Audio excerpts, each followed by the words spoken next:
Nah, di sini disebut wa mimma razaqnahum yunfikun. Orang baik itu siapa? Orang yang hubungannya itu ingin memberi, bukan ingin mendapat. Sehingga Rasulullah berkali-kali ngendikan al yadul ulya khairum minal yadis sufla.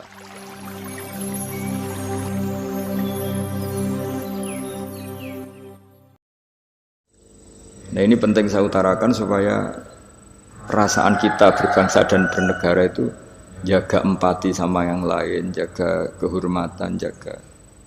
Saya sebagai kiai itu ya kadang-kadang itu nangis ya di depan Allah. Orang-orang yang dulu bekerja nyari uang, ya, memang ya nyari uang.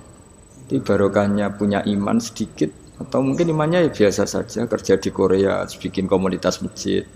Mahasiswa yang di Jerman, di Amerika juga punya komunitas bikin masjid. Padahal kan di kampungnya itu mungkin orang yang sering ngerasani kiainya. Kadang kurang cocok atau masjidnya kurang gimana. Jadi kalau di daerah yang Islamnya sudah sehat itu agak-agak komplain, perannya buntu saja sudah geger. Tapi dia ketika di daerah nggak ada masjid, berikhtiar untuk bikin masjid. Jadi komunitas kesolehan itu kadang-kadang kemapanan kalau terlalu lama itu hanya melahirkan orang ingin komplain. Tapi yang tidak mapan sama sekali malah melahirkan orang itu heroik.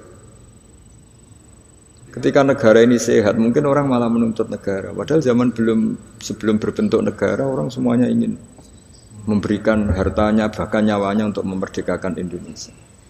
Nah, sehingga pesan saya sama Universitas Veteran bahwa ketika kita mapan pun itu dengan asumsi tidak mapan, sehingga hubungan kita dengan institusi, dengan yayasan, dengan pesantren, dengan yang kita pimpin itu hubungan heroik, bukan hubungan mendapat.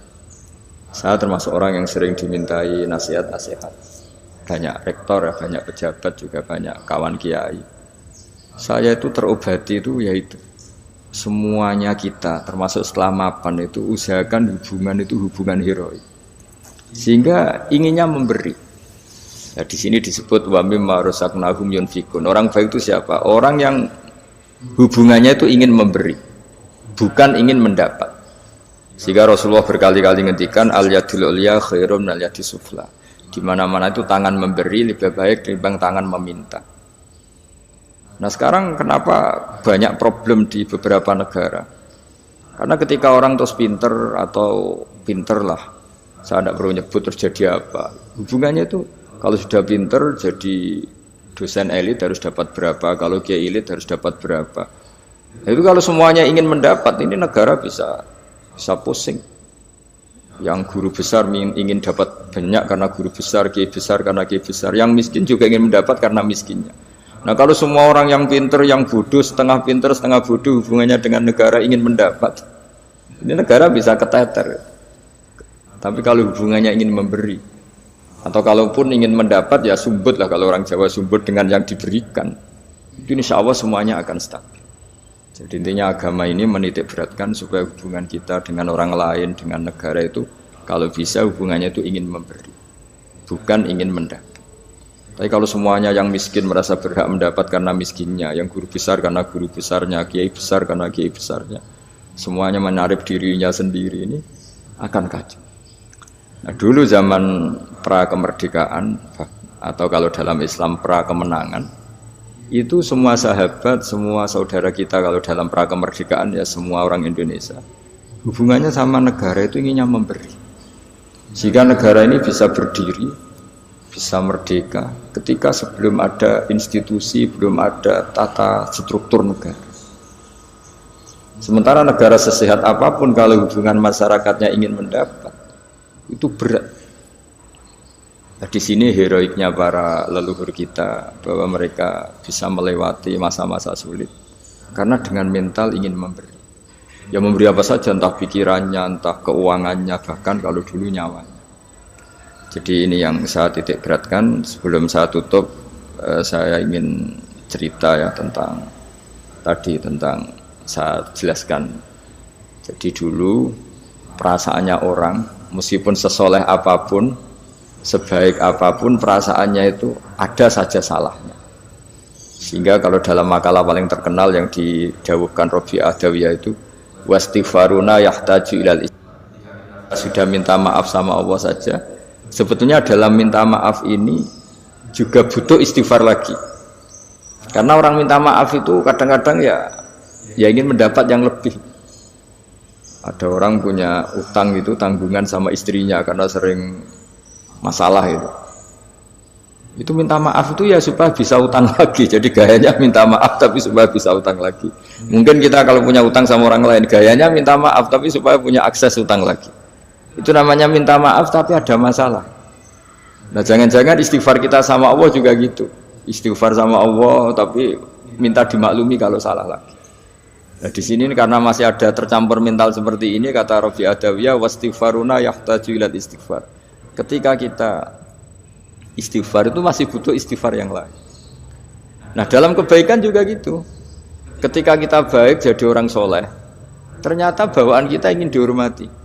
Dulu sebelum kita soleh itu ya kalau di majelis di belakang nggak tersinggung, nggak diperlakukan khusus nggak tersinggung. Tapi setelah kita soleh, setelah kita kiai, setelah kita dosen, setelah kita rektor, kalau nggak duduk di depan tuh kayak nggak diregani. Itu ya termasuk mental-mental yang kurang baik kalau dalam ilmu tasawuf. Justru setelah kita terpelajar, malah permintaannya aneh-aneh. Padahal agama ini hanya mengajarkan wa ma umiru illa liya'budu wa mukhlishina lahuddin. Agama ini hanya mengajarkan kalau ingin jadi orang soleh yang ikhlas. Kalau ingin jadi dosen, dosen yang ikhlas. Kalau ingin jadi guru, ya guru yang ikhlas. Karena biaya ndak ikhlas itu mahal sekali. Dan kalau sudah mahal sekali ini negara bisa jebol, sistem sosial bisa jebol. Jadi ini hal-hal yang khas kiai karena kalau yang kajian kampus saya yakin Pak Rektor, Pak Wakil Rektor dan Pak Ketua Yayasan lebih tahu, anak-anak mahasiswa lebih tahu. Saya kalau ngaji di kampus memang kan cerita khas pesantren karena justru ini saling melengkapi. Saya tidak berubah basa-basi bicara ilmu khas mereka karena mereka lebih tahu. Kalau dalam bahasa Rasulullah SAW, antum a'lamu bi umuri dunyakum. Kamu lebih tahu tentang urusan yang kamu geluti. Tapi kalau urusan akhirat, urusan agama mungkin karena kita yang menekuni itu mungkin kita lebih tahu. Nah, di antara ilmu yang saya utarakan hari ini, sore ini bahwa orang soleh sendiri itu sebetulnya nanti masih ditanya sama Allah tadi. Kenapa kamu nyembah saya? Karena ingin masuk surga. Kenapa kamu nyembah saya? Takut neraka. Lalu kamu tidak hormat saya, kata Allah. Ketika saya tidak bikin surga, tidak bikin neraka.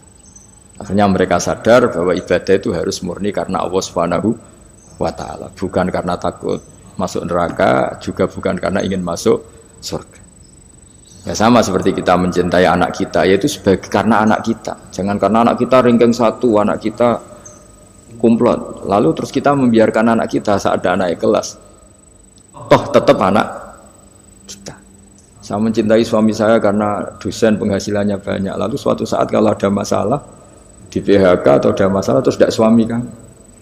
Makanya di sini agama itu sangat menyarankan kesejatian. Jadi dia suami kita, dia anak kita, apapun kondisinya. Nah kira-kira gitulah, ikhlas itu kira-kira seperti itu. Jadi jangan sampai alasan-alasan yang bersifat materialistik itu yang menjadikan kita mencintai istri karena cantik, mencintai suami karena hasilnya besar. Suatu saat kalau itu berubah, kita akan masalah. Di sini agama menyarankan ikhlas.